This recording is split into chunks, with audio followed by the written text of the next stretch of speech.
Hi lovely gardeners, it's Sarah the Gardener here, and it's come to this. I've been repotting all of my extra seedlings that I don't need anymore, and they're off to a good home. I could squeeze them in, but it wouldn't do any favours to the plants themselves. So these will find homes in other people's gardens.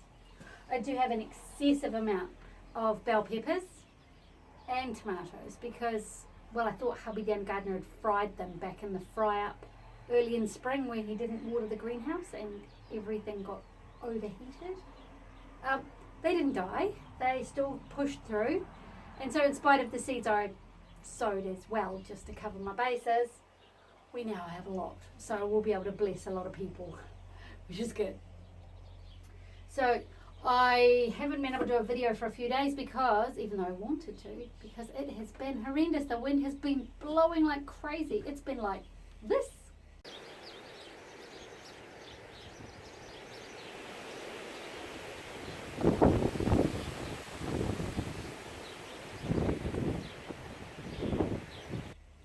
Okay, and so, but I've pushed through in the garden. I've done a lot of work. I'm really pleased with it all. I'm not quite finished yet, but we'll get there. Come and have a look. Come and see what I've been doing. Let's go into the garden. Right. Okay, the herb bed is looking good. I love the flowers on the sage and the flowers on the chive. They just go so well together. It's beautiful. There's a bit of a gap in the middle. Don't plant horseradish in your garden. It is a pain in the... Seriously, don't do it. The gherkins are in, and they will climb. It's hard to believe they'll get that big. In the middle of the bed, I have a lone loofah. I only need one, and he grows kind of crazy. The space either side of him is, say, for melons, but I think it's still too cold to put them out just yet. Same with the cucumber. That's just a normal continental cucumber. And then down the end, way down the end over there, is the apple cucumber. And the space in between is for succession sowing. I'm going to be good this year, I promise. The garlics had rust. You can see on this one. But what I've been doing is picking it off and then feeding it and keeping it in control, and it seems to be growing through it. You can almost, if you're crazy enough like me, to identify when it's about to break out, like this leaf here. This leaf here doesn't have the spores yet, but there will come, so I'll remove it. So that's what I've been doing. I've just been keeping on top of it every day, just nipping off the bits that look manky. And while it's not the most glamorous and beautiful crop of garlic, the stalks are a good size, and I may get something. The corn's in. The elaborate structure with the string and the bamboo is to stop the corn blowing over when the wind gets up. It's most it normally happens just as the pollen's falling from the tassels onto the silks, and if your corn's on a lean, when that happens you get a whole strip down the side with no corn kernels on there. Trust me, I've seen it before. And look, there he is. Oh, bless. My first corn. The rhubarb's just not doing very well. I think it got hit by all the flooding.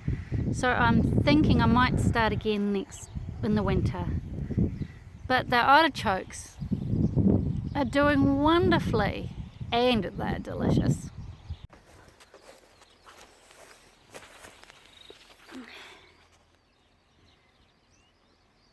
The birds have been in my spinach. As you can look at the leaves, they're all got little triangle shaped bite marks out of them.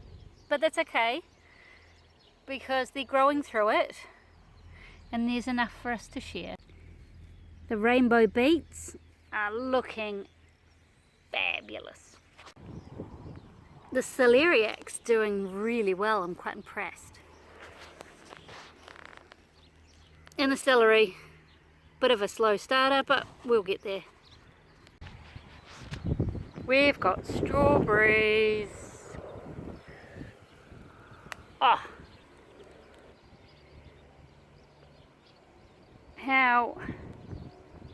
how fab is this?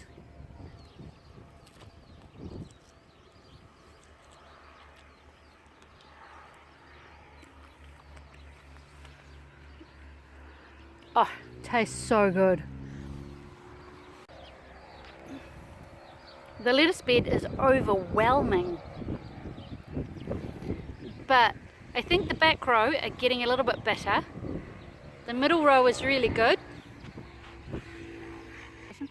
And I have little ones for succession planting. Look at me! I'm thinking it might be time for asparagus for tea. Yum! The brassicas are a little bit wind blowing, but they'll recover. They're doing well. I love seeing the kohlrabi bulb up. It's as cute as a button. The popcorn is a bit windswept. And the tomatillo are flowering. The eggplant's doing well. I must remember this year not to weed out my epizote. And shh, don't tell anyone. This is where the stevia is. The kids come along and just strip all the leaves. And over the back we have peanuts. Just enough for a taster. The spring onions are looking fine, as are the rest of the onion overflow. The onions themselves are all starting to bulb up. It's a magnificent sight. The tomatoes are all starting to have flowers on them, which is really exciting. Won't be long before they're touching the top of the rail.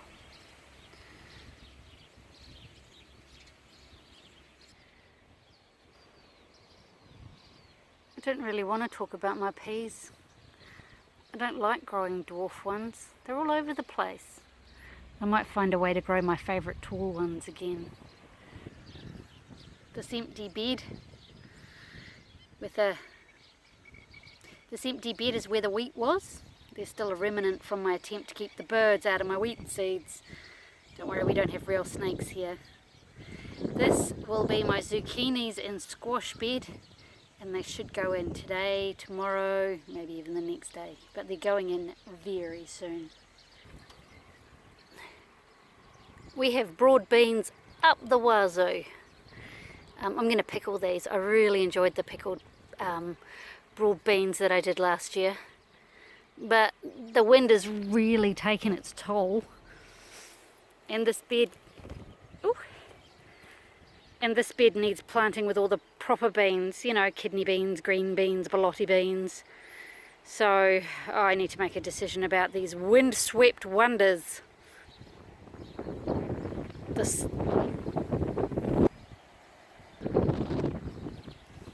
The parsnip and fennel are doing really well. The carrots, the row's a bit patchy. And the beetroot, let's just say it's growing into itself. Bless it. Look away now, you never saw this weedy bed. Look away, you never saw it. I really let my raspberries down this year. I just left it too late to weed them, then they got flooded, and then the act of weeding them kind of upset them a little. I'm really cross with myself. But the rest of the fruit are doing really well. There's the red currants. And this one is doing remarkably well considering it got eaten by a goat not so long ago. the blackcurrants. The blackcurrants are shaping up to be a bumper harvest.